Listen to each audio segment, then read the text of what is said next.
Hello everyone, কেমন আছেন সবাই? তো এইরকম ডাবল এক্সপোজারের টিকটক ভিডিওগুলি আপনি কিভাবে তৈরি করবেন সেটার সম্পূর্ণ প্রসেস এখন আমি আপনাদেরকে দেখিয়ে দেব। আপনি হয়তোবা এই যে এরকম ডাবল এক্সপোজারের টিকটক ভিডিও তৈরি করতে চাচ্ছেন, তো কিভাবে এরকম ডাবল এক্সপোজারের টিকটক ভিডিওগুলি তৈরি করতে হয় সেটা এখন আমি আপনাদেরকে শিখিয়ে দিচ্ছি। অবশ্যই ভিডিওটি মনোযোগ সহকারে দেখতে থাকুন।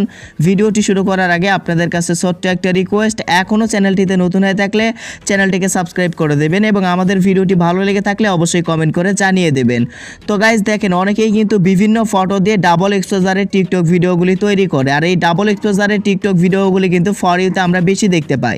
তো আপনি হয়তো বা চাচ্ছেন ডাবল এক্সপোজারের টিকটক ভিডিওগুলি তৈরি করতে, তো এর জন্য আপনাদেরকে আপনাদের ফোন থেকে টিকটক অ্যাপ্লিকেশন ওপেন করতে হবে। ডাবল এক্সপোজারের টিকটক ভিডিওগুলি তৈরি করতে আপনি কি করে দেবেন, আপনার ফোন থেকে টিকটক অ্যাপ্লিকেশন ওপেন করে দেবেন ডাবল এক্সপোজারের টিকটক ভিডিও তৈরি করার জন্য। তো দেখেন, আমি টিকটক অ্যাপ্লিকেশন ওপেন করে দিলাম। টিকটক অ্যাপ্লিকেশন ওপেন করে দেওয়ার পর আপনাদের মাঝে এরকম ইন্টারফেস চলে আসবে। সো এখন আমি আপনাদেরকে দেখিয়ে দিচ্ছি যে আসলে আপনি ডাবল এক্সপোজারের টিকটক ভিডিওগুলি টিকটক অ্যাপ্লিকেশন থেকে কিভাবে তৈরি করবেন। তো এটা করার জন্য আপনি প্রথমে এই যে এখানে দেখতে পারবেন মাঝখানে প্লাস পোস্ট অপশন, এই যে মাঝখানে প্লাস আইকন, সো প্লাস আইকনে আপনি ক্লিক করে দেবেন। প্লাস আইকনে ক্লিক করে দেওয়ার পর এরকম একটি ইন্টারফেস আপনাদের মাঝে চলে আসবে, অর্থাৎ আপনাদেরকে সরাসরি ক্যামেরা অপশনে নিয়ে আসবে। তো এখানে সবার নিচে যদি আপনি লক্ষ্য করেন, এখানে ক্যামেরা অপশন এবং টেমপ্লেট অপশন, দুইটা অপশন এখানে দেখতে পারবেন। তো আপনাকে এই টেমপ্লেট অপশনে ক্লিক করতে হবে। তো আপনি টেমপ্লেট অপশনে ক্লিক করবেন।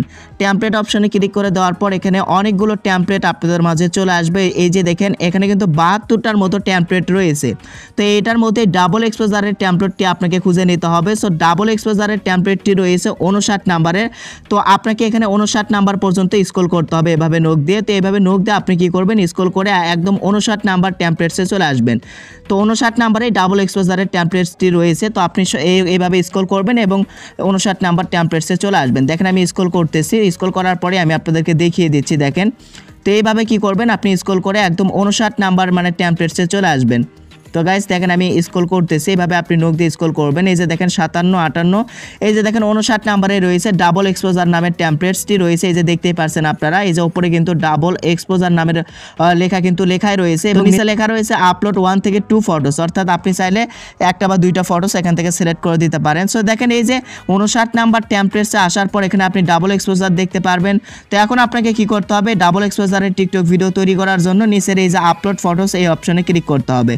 তো এই অপশনে ক্লিক করে দিলে আপনাদেরকে সরাসরি গ্যালারি অপশনে নিয়ে আসবে। সো গ্যালারি থেকে আপনি যে কোনো একটি ফটো বা দুইটি ফটো আপনি এখান থেকে সিলেক্ট করে দেবেন। আপনি যে ফটো দিয়ে ডাবল এক্সপোজারের টিকটক ভিডিওগুলি তৈরি করতে চাচ্ছেন, তো সেই ফটোটি আপনি আপনার গ্যালারি থেকে সিলেক্ট করে দেবেন। সো আমি আমার গ্যালারি থেকে এই যে দেখেন একটি ফটো সিলেক্ট করে দিচ্ছি। সিলেক্ট করার পর নিচে থেকে ওকে করে নেবেন। সো এখন আপনারা স্ক্রিনে লক্ষ্য করেন, এই যে দেখেন ডাবল এক্সপোজারের টিকটক ভিডিওগুলি আমার এখানে কিন্তু তৈরি হয়ে গেল। আপনারা কিন্তু এই যে স্ক্রিনে দেখতেই পারছেন, আমি কিন্তু ওমর ভাইয়ের একটি ফটো দিয়ে ডাবল এক্সপোজারের টিকটক ভিডিও তৈরি করে নিলাম। এই যে আপনারা স্ক্রিনে হয়তো বা দেখতেই পারছেন। তো গাইস, এইভাবে কিন্তু আপনি সুন্দরভাবে ডাবল এক্সপোজারের টিকটক ভিডিওগুলি টিকটক অ্যাপসের মাধ্যমে কিন্তু তৈরি করতে পারবেন। এই ছিল আজকের ভিডিও। ধন্যবাদ সবাইকে এতক্ষণ পর্যন্ত সঙ্গে থাকার জন্য।